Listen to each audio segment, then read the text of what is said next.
नमस्कार, आप देखना शुरू कर चुके हैं द सूत्र और आपके साथ मैं हूं रामकृष्ण गौतम। बड़े चेहरों ने ही पीएससी की पवित्रता को नष्ट कर दिया है, जिनमें मशहूर कवि कुमार विश्वास की पत्नी मंजू शर्मा और पूर्व मुख्य सचिव की पत्नी संगीता आर्य भी शामिल हैं। ये स्टेटमेंट और ये नाम राजस्थान हाईकोर्ट के ताज़ा आदेश में सामने आए हैं। 2 दिन पहले ही यानी 28 अगस्त को हाईकोर्ट ने राजस्थान लोक सेवा आयोग यानी आरपीएससी की ओर से आयोजित 2021 की सब इंस्पेक्टर भर्ती एसआई भर्ती रद्द कर दी है। इस घोटाले में कुमार विश्वास की पत्नी मंजू शर्मा समेत आरपीएससी के कई पूर्व और मौजूदा पदाधिकारियों और सदस्यों के नाम सामने आए हैं। राजस्थान हाईकोर्ट का फैसला आरपीएससी के चेयरमैन और सदस्यों की करतूतों को बारीकी से उजागर करता है। कोर्ट के मुताबिक आयोग में बैठे बड़े बड़े चेहरों ने लोगों के विश्वास की धज्जियां उड़ा दी हैं, जबकि इनका कर्तव्य था जनता के हितों की रक्षा करना, लेकिन इन्होंने अपना कर्तव्य नहीं निभाया। हाईकोर्ट ने एसआई भर्ती पेपर लीक और नकल मामले में आरपीएससी के पूर्व चेयरमैन संजय श्रोत्रिय समेत सदस्य मंजू शर्मा, बाबूलाल कटारा, संगीता आर्य, रामूराम राइका और जसवंत राठी की सक्रिय भागीदारी मानी है। मंजू शर्मा देश के प्रतिष्ठित कवि कुमार विश्वास की पत्नी हैं। मंजू और संगीता आर्य अभी भी आरपीएससी की मेंबर बनी हुई हैं, जबकि बाबूलाल कटारा और रामूराम राइका फिलहाल जेल में सजा काट रहे हैं।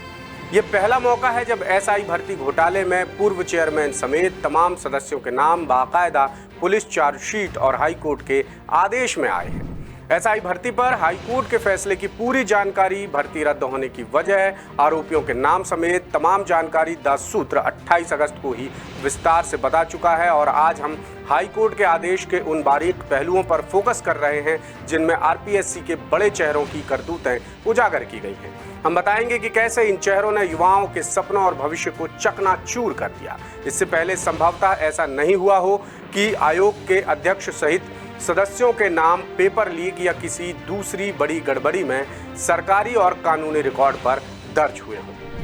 इससे पहले सिर्फ आरपीएससी के पूर्व चेयरमैन हबीब खां गौराण का नाम ही आया था, लेकिन घोटाले में सदस्यों के नाम शामिल नहीं थे। राजस्थान में बीते 1 दशक में अलग अलग समय में हुई अलग अलग भर्ती परीक्षाओं के पेपर लीक, डमी कैंडिडेट से परीक्षा दिलवाने और नकल कराने की कई घटनाएं हुई हैं और इन्हीं वजह से कई भर्तियां रद्द भी करनी पड़ी हैं, जिनका खामियाजा सीधे तौर पर प्रदेश के लाखों नौजवानों और उनके परिजनों ने भुगता है। द सूत्र की पड़ताल में पता चला कि भर्ती परीक्षाओं में बड़े स्तर पर नकल और पेपर लीक की घटनाएं राजस्थान में लगातार होती रही हैं। पहला मामला 2013 में सामने आया था, जब राजस्थान प्रशासनिक सेवा परीक्षा में अमृत मीणा गैंग ने घोटाला किया था। तब से शायद ही ऐसी कोई भर्ती परीक्षा रही हो जिसमें पेपर लीक नहीं हुआ। पेपर लीक करने वालों की क्षेत्रवार गैंग भी राजस्थान में लगातार खड़ी होती गई। जगदीश बिश्नोई गैंग, कालेर गैंग, अमृत मीणा गैंग, ढाका गैंग समेत कई गैंग पेपर लीक के धंधे में सक्रिय हो गई और भर्तियों में आरपीएससी सदस्यों के शामिल होने का शक पहले भी जताया जा रहा है। 2005 से ही भर्तियों के कई मामले हाईकोर्ट की चौखट पार करते रहे। पूर्व अध्यक्ष हबीब खां गौराण पर अपनी बेटी के लिए राजस्थान न्यायिक सेवा भर्ती परीक्षा 2013 का पेपर प्रिंटिंग प्रेस से ही लाने का आरोप लगा था। इसके बाद कई भर्ती परीक्षाओं के पेपर लीक होते रहे और भर्तियां रद्द होती रही, लेकिन इस दौरान ऐसा बिल्कुल भी नहीं लगा कि RPSC paper leak, dummy candidate या नकल रोकने के लिए भरपूर कोशिश कर रहा है। द सूत्र ने हाईकोर्ट के 202 पेज के आदेश को बारीकी से पढ़ा तो कई महत्वपूर्ण बातें, कई चौंकाने वाली बातें सामने आई। हाईकोर्ट के फैसले के मुताबिक चार्जशीट के हवाले से साफ लिखा गया है कि आरपीएससी के पूर्व अध्यक्ष संजय श्रोत्रिय और मेंबर मंजू शर्मा समेत बाबूलाल कटारा, संगीता आर्य और जसवंत राठी ने मिलकर रामूराम राइका के बेटे बेटी को इंटरव्यू में अच्छे नंबर दिलाने के लिए साजिश रची। बाबूलाल कटारा परीक्षा से पहले ही रामूराम राइका को पेपर दे चुका था। इसके बाद वो उन्हें इंटरव्यू में अच्छे नंबर दिलाने के लिए बाकी सदस्यों के साथ सक्रिय रहा। इंटरव्यू में पहले रामूराम राइका ने बाबूलाल कटारा को अपनी बेटी शोभा की एक तस्वीर दिखाई और बताया कि वो इंटरव्यू में यही पोशाक पहनकर आएगी, और हुआ भी वही। शोभा इंटरव्यू में वही कपड़े पहनकर पहुंची जो तस्वीर में दिखाया गया था।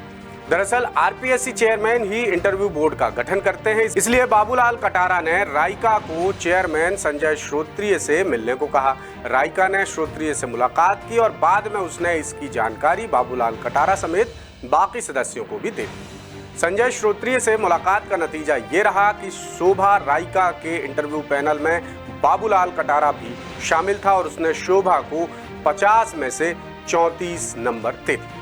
वहीं रामूराम राइका के बेटे देवेश के इंटरव्यू से पहले 3 दिन की छुट्टी थी, जिस दौरान राइका संजय श्रोत्रिय से उनके सरकारी घर पर मिला था। इसके बाद रामूराम राइका ने आरपीएससी मेंबर मंजू शर्मा और संगीता आर्य से मुलाकात की और जसवंत राठी से फोन पर बातचीत। इस पूरी कवायद का नतीजा ये निकला कि संजय श्रोत्रिय ने देवेश के इंटरव्यू पैनल में हिस्सा लिया और देवेश को 50 में से 28 नंबर दे दिए। हाईकोर्ट ने कहा कि इन 6 लोगों में से 2 सदस्य बाबूलाल कटारा और रामूराम राइका ने तो बस पेपर लीक किए थे और पूर्व अध्यक्ष संजय श्रोत्रिय समेत मंजू शर्मा, संगीता आर्य और जसवंत राठी पेपर लीक की जानकारी होने के बावजूद चुप रहे और रामूराम राइका के बेटे बेटी को इंटरव्यू में पास करवाने की साजिश रची, जो बेहद शर्मनाक है। अब आपको आरपीएससी से जुड़े बड़े चेहरों के बारे में विस्तार से बताते हैं। इनमें सबसे पहला नाम है संजय श्रोत्रिय, पूर्व अध्यक्ष आरपीएससी। आरपीएस से प्रमोट होकर आईपीएस बने, एसओजी में एसपी और सीएम सिक्योरिटी में भी रहे। 6 फरवरी 2022 को आरपीएससी चेयरमैन बने। 1 जनवरी 2024 तक ये पद पर रहे। अब नाम आता है जसवंत राठी का, जो मूल रूप से फ्रीलांस जर्नलिस्ट थे। जयपुर के वैशाली नगर में इनका घर है। 14 अक्टूबर 2020 को ये आरपीएससी मेंबर बने और 16 फरवरी 2022 तक मेंबर के पद पर काम करते रहे। संजय श्रोत्रिय की नियुक्ति से पहले ये कार्यवाहक अध्यक्ष भी रहे थे। अगला नाम है बाबूलाल कटारा का। ये निलंबित आरपीएससी मेंबर हैं। राजस्थान में डूंगरपुर के मालपुर गांव के निवासी हैं। 3य श्रेणी शिक्षक से करियर की शुरुआत की। 1990 में अर्थशास्त्र के व्याख्याता बने। अक्टूबर 2020 में आरपीएससी मेंबर बने। सीनियर टीचर भर्ती पेपर लीक में गिरफ्तार हुए। गिरफ्तारी के बाद से सदस्य पद से निलंबित हैं। अगला नाम है रामूराम राइका का। ये भी पूर्व आरपीएससी मेंबर हैं। राजस्थान में नागौर के गगवाना गांव के निवासी हैं। सरकारी कॉलेज में एसोसिएट प्रोफेसर रहे। जुलाई 2018 से जुलाई 2022 तक आरपीएससी मेंबर रहे। एसओजी ने एसआई भर्ती 2021 पेपर लीक मामले में रामूराम राइका समेत बेटे देवेश और बेटी शोभा को गिरफ्तार किया।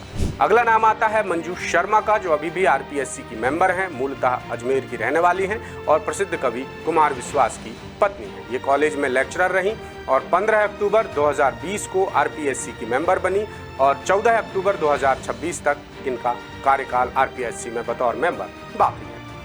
अगला नाम है संगीता आर्य का। ये भी आरपीएससी मेंबर हैं और पूर्व मुख्य सचिव निरंजन आर्य की पत्नी है। राजस्थान संगीत संस्थान में असिस्टेंट प्रोफेसर रहीं।